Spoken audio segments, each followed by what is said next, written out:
E o clássico que a gente relembra agora é um grande sucesso dos anos 80 e faz parte do álbum Famous Last Words dos britânicos do Supertramp. E abrindo aqui um pequeno parênteses para contar uma curiosidade. A banda foi criada em 69 e tinha outro nome, era Daddy, de papai, mas mudaram no ano seguinte e desde então conhecemos como Supertramp.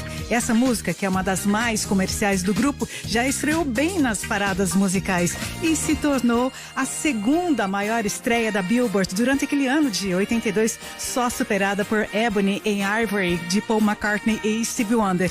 Esse clássico da banda que a gente recorda agora com Supertramp, It's Raining Again.